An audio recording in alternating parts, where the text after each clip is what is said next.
Yesterday at Flemington and the Gloaming Stakes in Sydney, plus Viander Cross in New Zealand. Lots to talk about.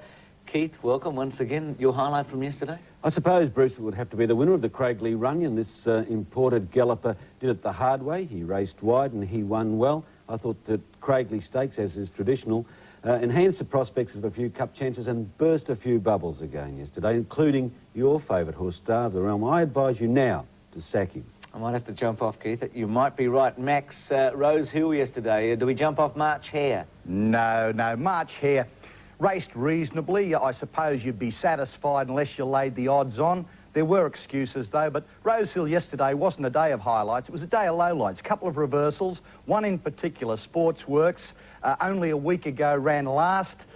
Certainly different tactics yesterday. And would you believe it, pulled plenty out of the ring. But John Schreck is very interested. The inquiry into the improvement of Sportsworks hasn't concluded.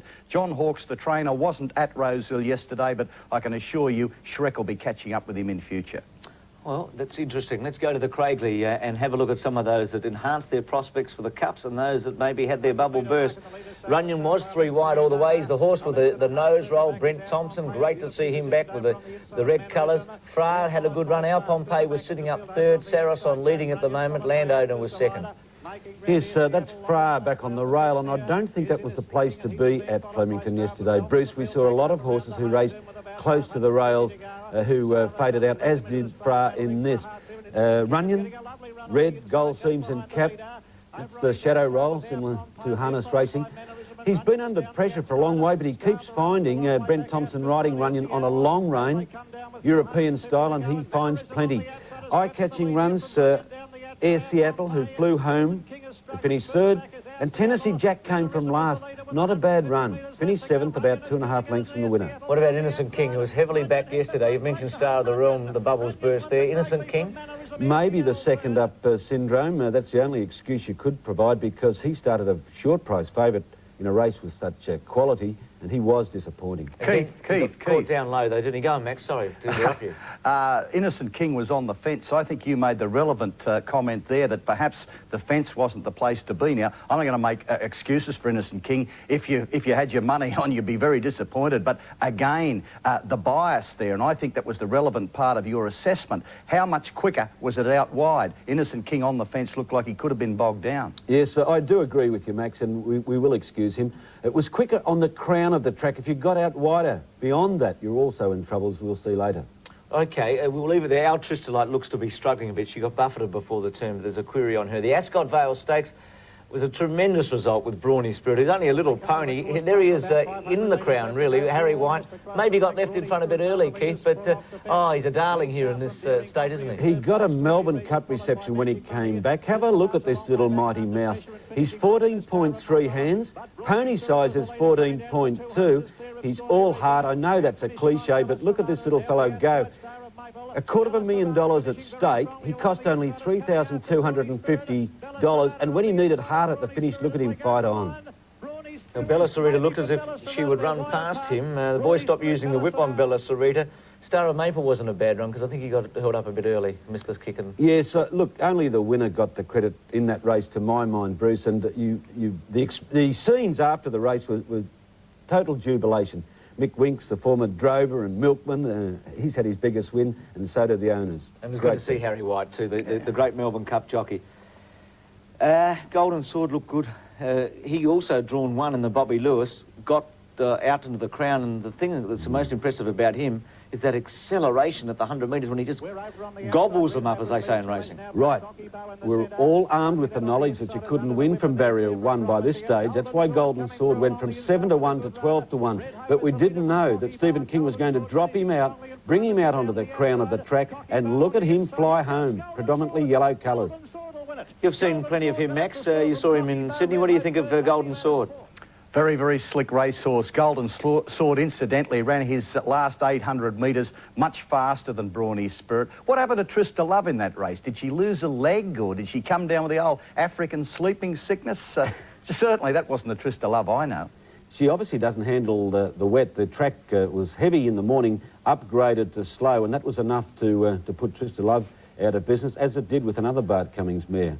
It's great vintage. Tristalove was one of the hot pots in the Ascot Vale behind Brawny Spirit. We talk about great vintage now in the Lord Mayor's.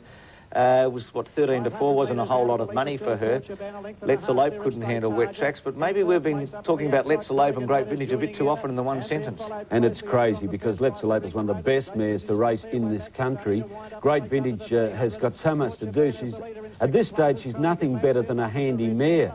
And it is crazy that she is firmed to as short as 50 to 1 to win both cups. She ducked him behind there in about 7th position in the Maroney pink colours. Red Zam, a 7-year-old's taken the lead. Corchaban, a fairly brave run. There's great vintage, last in screen at the moment. Zips back a bit towards the end, but probably lost a bit of favour yesterday. Yes, and she's too, a daughter of Sir Tristram, is not handling the rain-affected going, Bruce.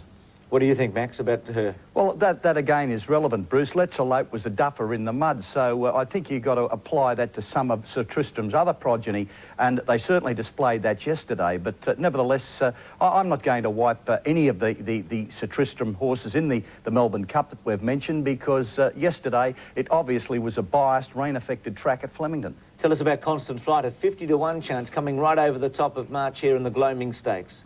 Well, Constant Flight was allowed the luxury to be ridden very, very quietly. Now, that's Constant Flight last. Meanwhile, March Hare, going up to the lead now, had a hard run, 3 and 4 throughout, and is being taken on by Arborea already. Now, as you can see, Mick Dittman under plenty of pressure. Arborea Moses having a go at him now, as he was for the rest of the race. There's just nothing left when Constant Flight, down the outside, who'd been having a loaf for most of the race, just finished right over the top of them. As I say, you can't take a great deal away from March Hare because he was still reaching peak fitness. He wasn't prime yesterday. He will be prime next start. But, of course, you lay odds on and you make excuses. The bookies don't give you your money back, Bruce. No, they certainly don't, Max, as we well know. Now, in the next big one, the Theo Marks, what about all these fillies, Skating and Clocker and Slight Chance? Were there excuses for them? Well, Skating is just not skating. Slight Chance is getting a Melbourne Cup preparation. There she is near the fence, back in about 8th place. Certainly not wound up, not at a stage that she could do much. Now, Clocker is over on the fence, surging along the fence now. I don't know whether the fence was the place to be at Rose Hill yesterday, and I reckon if Mark de Montfort had ridden Clocker like he rode Constant Flight, she would have run much better. But as it was, W-Bet, a back marker, surge clear to beat Deposition, another back marker. And as you can see, over closer to the rail, Slight Chance surging through to run a reasonable race just behind the place getters. She never gained emphasis as far as the cups are concerned yesterday, but she didn't lose any either. Well, I think Viandercross gained a bit yesterday, maybe from a Cox Plate point of view, and so did Calm Harbour, but the Phantom Chance probably lost a few admirers. We're talking about the television stakes in Hastings.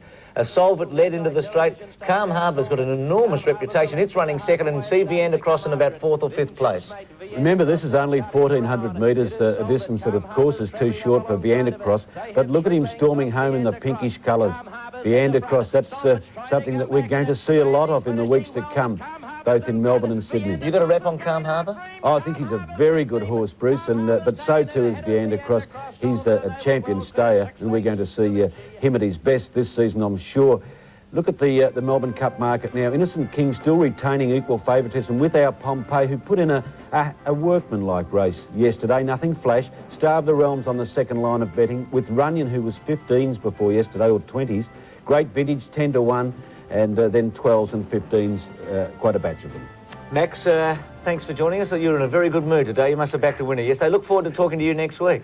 Don't you believe it about a winner yesterday. Good on you, Max. And Keith will catch you. Okay.